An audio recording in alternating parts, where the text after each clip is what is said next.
The first step in becoming a great entrepreneur is to become a great leader. When you understand how good leadership works, you'll be able to adapt a fair and strong management for your employees and also overcome the obstacles in building your business along the way.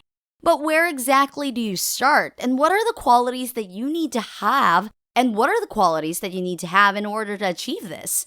Well, sit back and watch this video as we have prepared it just for you. But before anything else, please hit that notification bell and subscribe button to know more videos just like this one. Welcome to Fortune Figures. Here are the 10 qualities to become a great leader. Number 10. Honesty and integrity. Integrity refers to being honest, trustworthy, and reliable.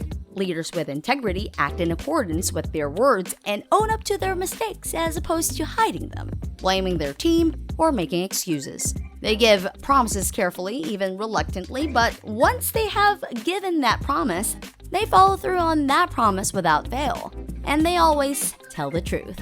It is perhaps the most important principle of leadership because it demands truthfulness and honesty. Many companies and organizations fail because they don't follow the reality principle. There should be no exceptions to honesty and integrity.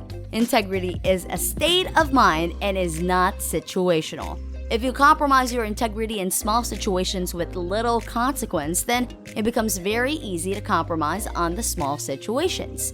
A good leader with integrity always err on the side of fairness, especially when other people are unfair. As a matter of fact, the true mark of leadership is how fair you can be when other people are treating you unfairly. Number 9. Confidence. When you run a team and a business, it's crucial to develop your leadership skills. This ensures that you're equipped to handle conflict, continue processes, maintain relationships, and grow your brand. If you aren't confident in these skills, you're bound to face more challenges and watch your business stagnate. Ask yourself, how much do you know about leading a team and being good at it? To cultivate your confidence and begin reaping the benefits, you need to do your research. It's important to learn about the requirements of being a successful leader that others look up to and trust. Unless you continue to pursue this knowledge, you'll stay stuck in the same position and mindset. Number 8. Communication. Good communication is a core leadership function and a key characteristic of a good leader. As a leader, you need to be a skilled communicator in countless relationships at the organizational level, in communities and groups, and sometimes on a global scale in order to achieve results through others. You need to think with clarity, express ideas, and share information with multitude of audiences. You must learn to handle the rapid flows of information within the organization and among customers, partners, employees, and other stakeholders and influencers. Number 7. Self-awareness. Self-awareness is an essential trait of a great leader, but knowing your values, personality, needs, habits, and emotions and how they affect your actions and the actions of others, you'll be better able to manage your stress, make better decisions, and ultimately lead others to do the same. Developing self-awareness as a leader will strengthen not only individual performance, but organizational performances as well. Ultimately, the immense amount of understanding, trustworthiness, and wisdom that self-aware leaders possess equips them with critical skills for success. At its core, self-awareness offers leaders far more than another tool for success. It helps them remember why they wanted to become leaders in the first place. It helps them discover and live the impact they want to have, not just on their team members or even on their organizations, but on the world. And that is a leader worth following. Number 6. Humility and gratitude. Gratitude comes from a place of deep humility. It is the realization that I am blessed to be doing my work and have the peace and space in which to do it. There's nothing servile about this mindset. Instead, it fosters appreciation and a profound sense of peace and serenity. It also allows us to appreciate the unique and thoughtful souls with whom we surround ourselves with and whom we move on shared paths. Humble leaders understand the need for others to succeed and are constantly looking for ways to develop and expand the leadership opportunities of those that work for them. They promote based on skill, talent, and hard work. Unlike self-serving leaders, they aren't likely to be impressed by those who look to go ahead simply by ingratiating themselves to those in positions of authority. Number 5. Learning agility. The best performing enterprises have leaders who thrive on change and can make sense of uncertainty. These individuals have learning agility. People who have high levels of learning agility seek out and learn from unfamiliar experiences and then apply those lessons to succeed in the next new situation. Learning agility helps them know what to do when they don't know what to do. Individuals who learn the right lessons from past experiences are high in learning agility, meaning they're able to identify the most important info in one situation and connect it to the right context in a new situation. Many organizations struggle to identify the best predictors of leadership potential. Learning agility, or the willingness and ability to learn from one's experience and then apply that learning to new situations, is a key component of potential and can be accurately defined and measured. As organizations work to truly differentiate their high potentials from the rest of the pack, assessing learning agility is a great first step. Number 4. Ability to delegate. This skill makes every leadership list. Managers like control and sometimes would rather avoid explaining and assigning works to others. A good leader uses good judgment in delegating. Taking the time and making the effort to choose the best person for a task can be counterintuitive when there's too much to do. It may seem more efficient and faster just to get something done, but managing doesn't mean doing all the work.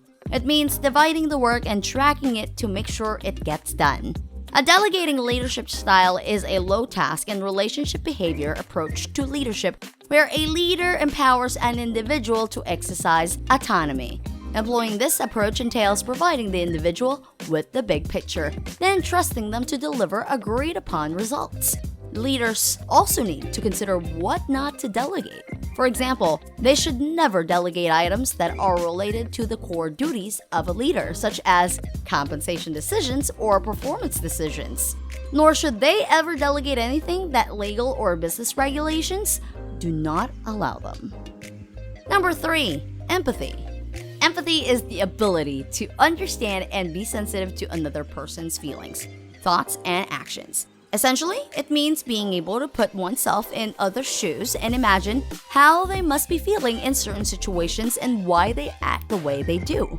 An empathic leader is one who has a genuine interest in his or her team members' lives, the challenges they face, and their overall feelings.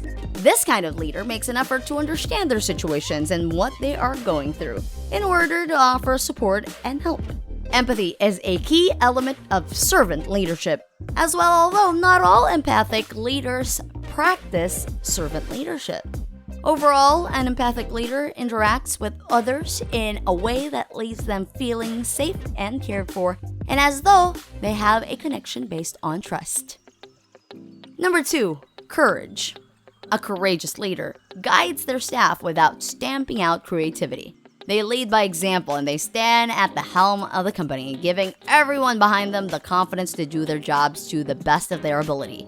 While there is a range of workplace competencies that characterize effective leadership, such as knowing how to give feedback and communicate organizational change, there are also key emotional traits and behaviors that professionals need to access and nurture in order to bring out the best in themselves and others.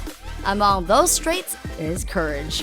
When leaders lose their intrepidity, they can lose the ability to inspire their people to do amazing things. And last but not the least, number 1, respect. Respectful leadership is defined as treating everyone, no matter what rank or status, with genuine respect and regard. As a respectful leader gives others the respect that they want to be given to themselves, knowing full well the value of saying that respect begets respect. As a leader, you should always be conscious of the way you treat your employees because their attitude towards you would be reflective of that. A respectful leader knows the value of fairness and equity in the workplace. Employees in an organization must be given the assurance that they are being treated fairly and that their efforts are being acknowledged properly so that they are given the idea that all of them are on the same playing field, treated with the same amount of respect. Respectful leadership is also about providing employees with the right perspective on how respect always goes both ways. That to earn it, one must also know how to give it. Alright, that's it for today. We hope you enjoyed today's video as much as we do. What other qualities do you think is important that if you want to become a leader or entrepreneur? Comment down your answers below. Don't forget to like, share, and subscribe to Fortune Figures to keep you posted on our latest and trendiest updates. Thank you so much, and I will see you again next time.